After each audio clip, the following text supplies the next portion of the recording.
for a role, but in the bigger picture of this, what first attracted you to this character? This is really something that's terrifically outside of what you do a lot. Yeah. So, It was a little more still than I was used to being. I think what attracted me to it is the same thing that has attracted me to the majority of films I've done that are budgetarily smaller or feel like they're more boutique or independently spirited. And that was just that I found it confusing. I read it and I went, ooh, I have no idea what just happened for the last hour. I had seen the director's work before. I had seen a film that Yorgos Lanthimos is the director's name. He's a Yorgos, Greek, Greek gentleman. And I had seen a film he did, Dogtooth, that he got nominated for a foreign language film at the Oscars about 6 years ago or so. And I had seen another film that he did after Dogtooth called Alps. And I was incredibly moved and provoked by both of those films, particularly Dogtooth. And when I heard that he was doing his first English language film, I thought, well, this should be interesting. I wonder even if the language is something that I'm familiar with, if I'll be able to understand the script. And I did. I found it very confounding. I didn't, because it's such a specific set of rules that exist in this universe, this society, that he and his writing partner created. And it took me a while to kind of get my head into it and turn off my own sense of logic or rationale and just kind of involve myself in the world. But I found it ultimately very moving. As twisted as it is and as bizarre as it is, I found it to be a very sweet script. Yeah, that we as human beings need love in our life. Yeah, absolutely. And the things that we will do or the compromises we will make in our own lives to kind of rid ourselves of loneliness. You know, loneliness is one of the great kind of, I don't want to say it's a societal ill. Sometimes it is. Sometimes we inflict loneliness on those who we shouldn't inflict it upon. But just as human beings, inevitably, throughout the trajectory of our lives, it seems that we will at some stage experience what it is to feel utterly alone. Whether it's physically alone in a space that there's nobody there to support you physically, or whether it's emotionally alone or psychologically alone or spiritually alone. But we'll feel like nobody understands us. And love seems to be the great balm for that condition. But of course, in this world, love has very particular rules with which it has to be explored. It's not even called love. I mean, it's kind of a loveless world, which is why when Rachel's character comes into it, love begins to, maybe some kind of love begins to make itself apparent. So when you read the script, it didn't immediately impact you. Were you on the fence with it? Were you curious enough to want the meeting with Yorgos to talk it through and say, tell me what this means. Yes, and what medication are you on? And did you already see Dogtooth prior to the offer? I had seen Dogtooth in a theatre that serves very much what this theatre, I believe, has served the community here for in Philadelphia. I had gone to see it years ago on a Tuesday evening, and I left the cinema after seeing Dogtooth just going, what was that? I mean, it was brilliant, but what did I just watch? And what minds birthed such a world? And so when my agent said, my agent called me and he said, there's this Greek filmmaker, he made a film called Dogtooth years ago, and I went, oh, Jesus. So that's a tasty film, did you see it? And he said, no. I said, well, you should see it. He said, well, he's doing his first English language film, but look, I really found it hard to understand it because it's such a particular film. But with someone like Yorgos, if you see Dogtooth and if you see Alps, and I think maybe with this film as well, you understand there's no one performance, not mine, not Rachel's, not Ben Wishaw's, not Ashley's, not Olivia Colman's. It's not about any one performance carrying the film at all. It's really, I mean, they say film is a director's medium. Seldom is that as pronounced as it is, with Yorgos' work. He really, his framing, the music, it's the first time he's used music, the costume, the cinematography, everything is so born of his deep desire to do something of significance and something unique, so I just wanted to be dragging on his coattails. Did you talk about the casting of it? Because when you think of that character, Dave, we don't picture you. Yeah. So where did that come up? But did you ask him, why me? I didn't. I tried to talk a director years ago out of hiring me on a script that I loved. Did that work out? It didn't. He didn't listen to me, thank God. Nor did he listen to me when we shot the film. But was this Martin McDonagh? Yeah, I did. I met Martin for In Bruges, and I said, you really shouldn't hire me for this. I said, I love it and I want to do it, but I come with a certain amount of baggage. Laugh it up, Cranston. Just wait till you reach the heights that I. So true. And I did. I said to Martin, I said, "Don't hire me. You know, the part is so tasty and so good and so original that it'd be great if the audience came in and didn't have the amount of baggage that they'll come in if they know that I'm for the." And he went, "Yeah, that's good. That's really nice. Yeah, no, you're doing the part." And so I've given up saying things like, "Why me?" If you have not seen him in Bruges, you've got to rent this movie. It's a beautiful film. Oh, look, he's got a copy of it right there. In Bruges. Ah, cool, thanks. A beautiful film written and directed by Martin McDonagh. This film takes us on an existential journey. We're depressed. We're laughing. We're sad, and we're trying to figure the rules out as we go. This is a very engaging film. Was it engaging when you made it? All along the way, were you aware that you were going to make this kind of film? Again, no, you just really trust in in the kind of completeness of Yorgos's vision. And he as a director, he's the same. He sets the guidelines of what the set is going to be like and where the camera's going to be, and he's very unconventional in the way he. Like usually in films, you know, some of you may know, you'd start off with what they call a master shot, usually conventionally. You know, the camera would be wide if you're doing a scene in a room, and you'd shoot the scene very wide where you'd see all the actors, and then bit by bit you'd move in, and if it's two people speaking, you'd have a shot with the two of the people speaking, and then you'd move behind one person's head and show the other person that's speaking, and do that vice versa, and then you'd end up with a single shot, a tight shot on each actor's face. Yorgos doesn't want to know about that shit. He was like, convention, I don't want to know. So he'd always look around the set and he'd find an awkward angle, and he just had this very interesting perspective, and I kind of knew that from seeing his previous work. So, I mean, working on the film, I remember when Rachel came, we were about 3 or 4 weeks into shooting, and she was like, "How's it going? What's going on? Yeah. Are we going to all regret this? What's the director like? What's going on? Does any of it make sense?" And we were all just, you know, we felt in really safe hands with Yorgos, I have to say. And for me, it was just, the world is so absurd and awkward in it that if the actors, any of us as actors, painted the dialogue with a conventional or contemporary flow or speech pattern, we would have kind of nullified the peculiarness of the world. And so none of us got around and said, okay, let's all speak in a really flat, monotonous way. Let's just do it. We didn't. There was absolutely no memo. Yorgos doesn't really direct that much with the actors. We just all, I think, having been familiar with his previous work, dropped into this and understood that this is a rule, this is a society where it's so patriarchal that the grown-ups are like children. They're just like children. They're just looking to be told what to do, and they just accept the rule of the law, and they don't realize what kind of power they do. If they do realize what kind of power they have, they leave the hotel and they become one of the loners in the forest, and we find out that any kind of form of ideology that's really strict and imposed upon a people inevitably doesn't really work. And it's the same, you know, they're supposed to be free in the forest, but they're just as jailed as the people in the hotel, you know. Now that you have some perspective on it, you're not subjective to it anymore. You can get a little distance from it. Can you tell us what the hell it all means? That's why I drove to Palm Desert. I was hoping somebody in the audience could tell me what they just saw.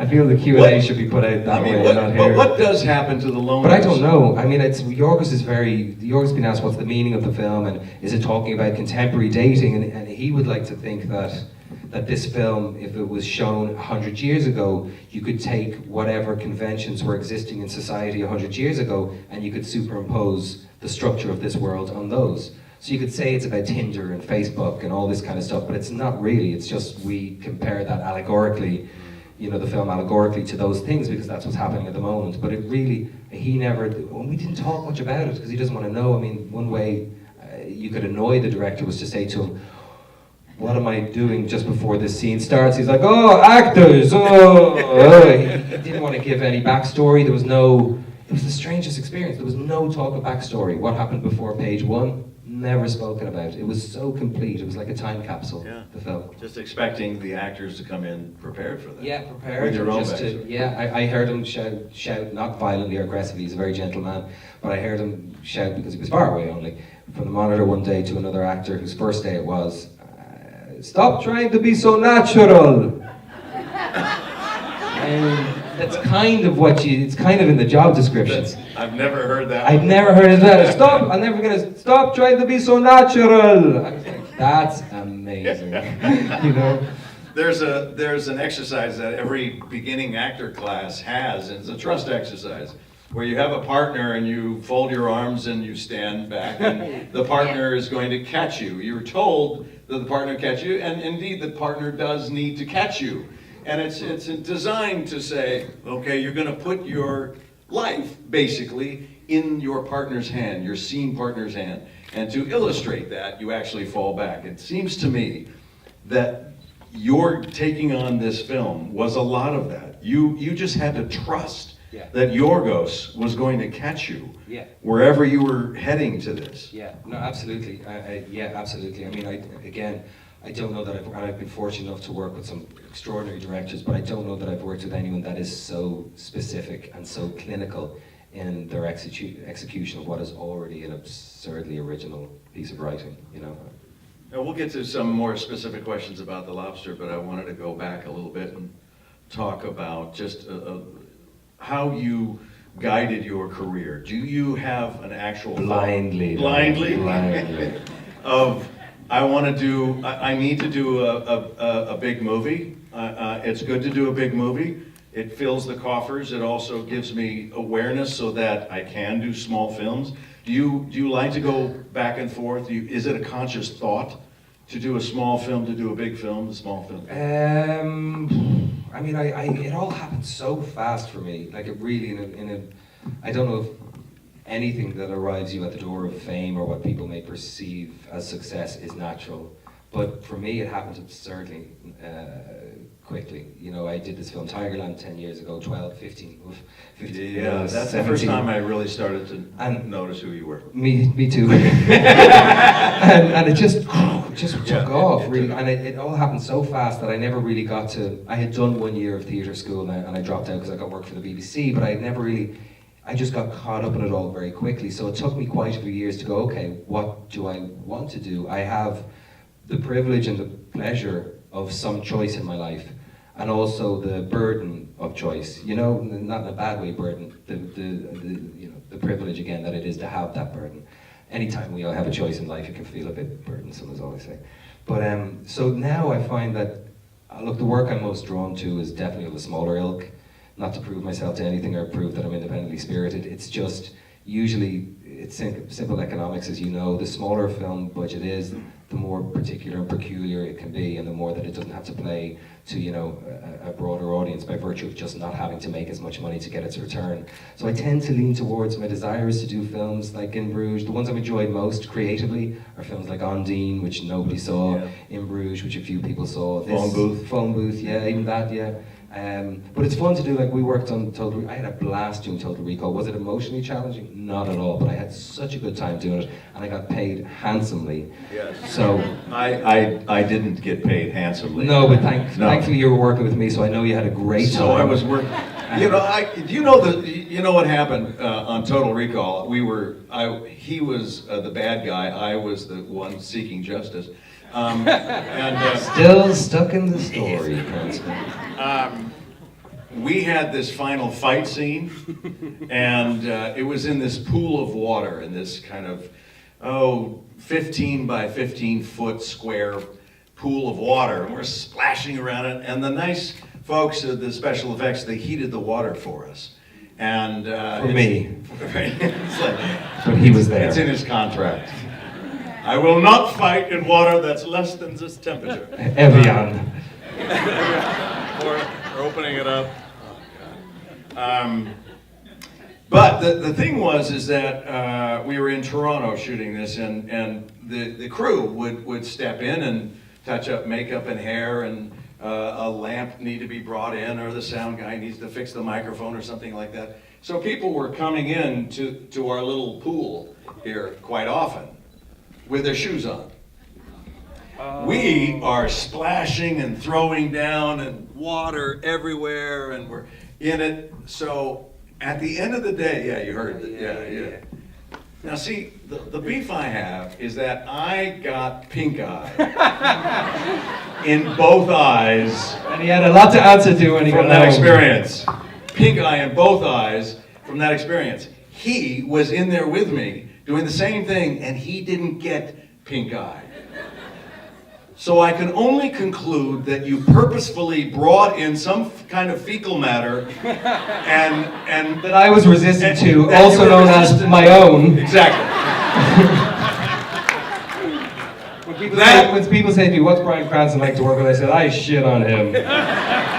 Excuse my language, everyone, I'm sorry. The logical conclusion, anybody would come to that conclusion. That was fun.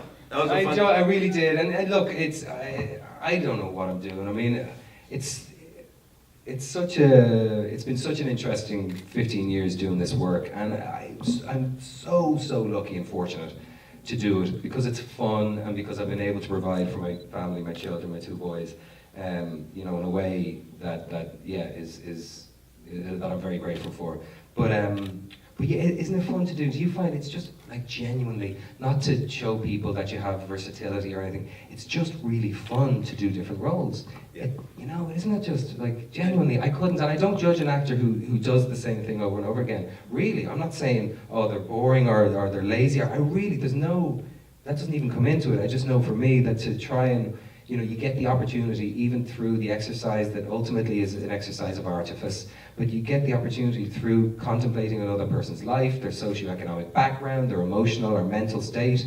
You get the chance to, just in a dream-like way, step in another person's shoes. So it's just really interesting to try on as many different shoes as you can, you know. For me, it's also if it scares me a little bit, if a Yeah. role like this. Yeah, it did scare me, to be honest. I can imagine Yeah. what that must have been like, because he's very contained and restricted, Yeah. you know, in his whole thought process and body movement Yeah. and everything. So did you just eat like? Yeah. You just said yes, please, more, please. Yes. Eat. How much did you actually gain? I think it was 43. 43 pounds. Yeah, but I put it on in like 8 weeks, so it was fairly intense. And I think if you put on 43 pounds in a year, they just call that, you know, a good living. Yeah, exactly. Yeah, I call that 1985. Yeah. But then the bigger question: how did you get it back off? What did you do? Eating, starving. Is that what it's like? Well, kind of. It's just calorie Calorie count. count. Yeah, so just, you There's know. no big question. Yeah. We always ask that It's question. simple, it's so. What's the secret? Yeah, anyone could do it. Stop eating. Everyone was like, oh, you lucky thing, your genetics. And I was like, no. If you do 600 calories a day and run 3 miles up a hill and do a hot yoga class, you know, it's just that. Wow. So I suppose my addictive personality or nature was a time where that actually paid off. Yeah. You know, because I could get a bit driven.